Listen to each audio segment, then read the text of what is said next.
If you're clicking on this video, then I assume you already know about the Warner Bros. Discovery reboot of the DC Universe, which will be led by James Gunn and Peter Safran.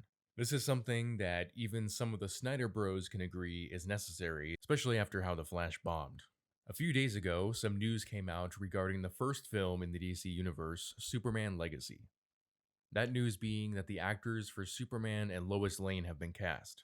Superman will be played by David Corenswet, and Rachel Brosnahan, I think is how it's pronounced, will play Lois Lane.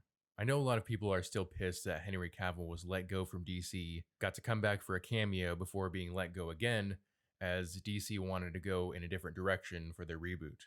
I am one of those people. I definitely think that Henry got the short end of the stick there, and I would have liked to have seen Henry get the chance to play a more hopeful Superman. I've also never heard of David Corenswet or Rachel Brosnahan, but looking at David, he does look a bit like Henry Cavill, and I am open to seeing his interpretation of Big Blue. I wish both actors the best of luck.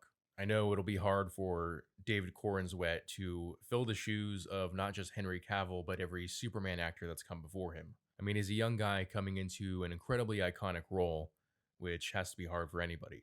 I even wish James Gunn the best of luck, despite his praise for the Flash film, which has me a little worried for the DC Universe. And these worries have only been intensified after reading the synopsis of Superman Legacy, as well as hearing Gunn's own comments regarding Chapter 1 of the DC Universe, which he calls Gods and Monsters. The various comments by Gunn and Safran, as well as the plot synopsis for the film, boil down to this. In a world where metahumans already exist, Superman will have to reconcile his humanity along with his Kryptonian heritage. He'll also be going up against the superhuman team, the Authority, which causes him to question his own ideals. So, first impressions. The fact that a superhuman team already exists means that Superman isn't the first known metahuman like in other iterations. Also, if the Authority is the superhero team, and the Justice League or Justice Society also don't exist yet, then Superman is coming into a very dark world as a hero. If James Gunn wants to do something different with his universe, bringing in the Authority straight away seems like an odd choice, especially given that the Authority was added to DC Comics proper only around a decade ago. For those of you who don't know, the Authority is a team that originated with the company Wildstorm Comics before the Wildstorm imprint was added to the main DC universe with the New 52 in 2011. The Authority was the premier superhero team of their universe, though I kind of hesitate to call them heroes. They were very extreme and totalitarian in their goals and methods. They were much more like the Justice Lords from the animated Justice League series than the actual Justice League. What also concerns me is that James Gunn calls the Authority his passion project. Next is a big movie called The Authority. The Authority is a passion project of mine. It's based... And I believe him. This implies, to me at least, that this new DC universe is going to be more of the same. Dark, deconstructionist stories meant to subvert fan expectations. Despite the Authority being the antagonists, or at least I assume they'll be, the synopsis actually sounds a lot like a story that didn't involve the Authority, but an analog called The Elite. I am of course talking about Action Comics 775 written by Joe Kelly, titled, What's So Funny About Truth, Justice, and the American Way? This story involves Superman going up against a team of superhumans called the Elite, who at the time were a stand-in for the Authority before they came to DC Comics. And the story poses the questions, does the world still need Superman?